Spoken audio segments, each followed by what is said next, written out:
Hi there and welcome to my channel. Today's project is for Scrapbook Nerd and it's a new fun layout using the new Good Vibes collection from Create Paper. And this time I wanted to take advantage of the chipboard frames, the ones with the pompons around it, to create a layout that it's fun without adding a lot of bulk to the page because these chipboards can be bulky. So as you see right now, I'm just playing with the placement of the chipboard.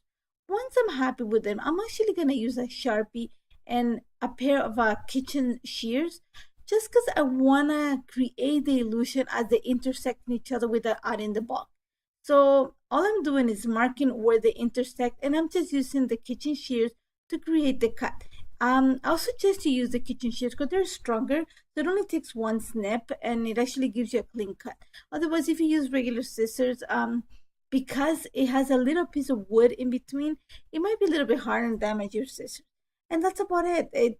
All it took is, as you can see, the pompons, it actually helps because it's gonna hide a little bit of the edge and give you the illusion as the intersection. And that's all it is. Now as you're gonna see, I'm just once I was happy with what they're gonna look like, I just marked them with a pencil, the location of the frame. And all I'm gonna do is add a little bit of mixed media to the background. I want to make it happy, what my kind of happy. And for this, I'm using distress oxides, and I'm picking colors that will match the colors in the collection. And this is just the general colors. I think is fossilized amber. I'm using cracked pistachio, peacock feathers, worn lipstick, a little bit of abandoned coral, the new blueprint, and also a little bit of red firebrick, just regular distressed ink because I wanted to bring a little bit more of that red tone, that deep coral tone that's in the collection. And as you're gonna see, all I'm doing is stamping the the ink onto a piece of plastic, adding some water, and then I'm just gonna pretty much kiss it to the paper or just adding the color to the paper. I'm not being um extremely liberal or careful where I'm putting. I just want to have a combination of all the colors. I just want the colors to be picking from behind the frames because you're gonna see that I'm gonna cover a lot of this with the frames. So don't be afraid if you want to do this. Don't be afraid to add mixed media to your backgrounds.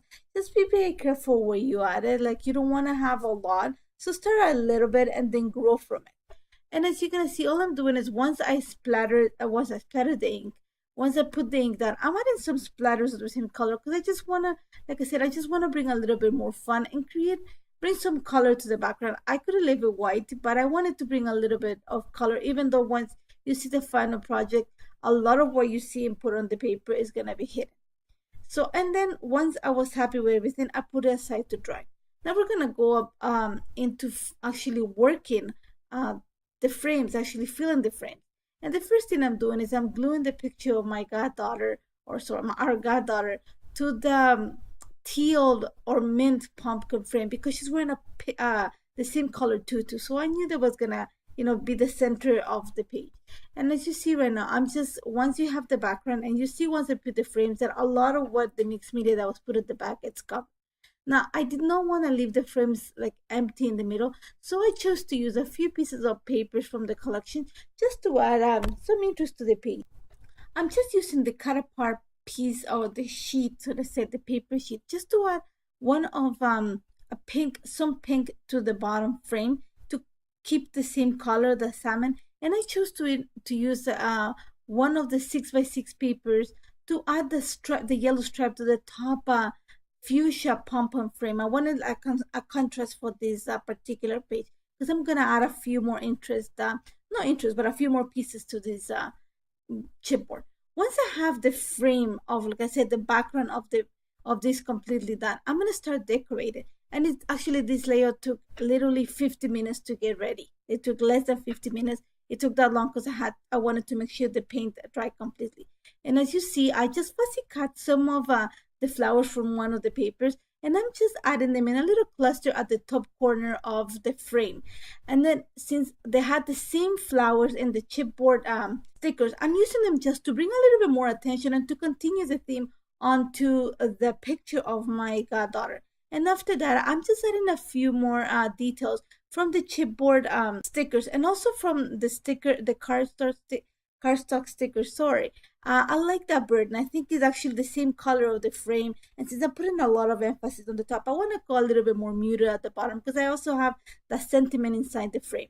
Now, I debated on having a title or not, but I thought that I needed something to the left of the picture and to bring actually a title to it. For this, I'm taking advantage of the puffy stickers, the word stickers of the collection, and I thought the also happy was really good because she was so happy in the picture. And I'm just adding a few lines of journal. I added a few gold stickers along the way and a few gold ink splatters, and that's all it took. This layout literally took like altogether 50 minutes, and it was so easy to put together. It's fun, it's colorful, it actually tells the story of my goddaughter, and I hope you try it. Try, like I said, the key here was to use the kitchen shears to cut it, so to get a clean cut on the chipboard. Don't hesitate to contact me if you have any questions about how this came together, and stop by Scrapbook Nerd to check all the materials used in this layout. Thank you for being here. Take care.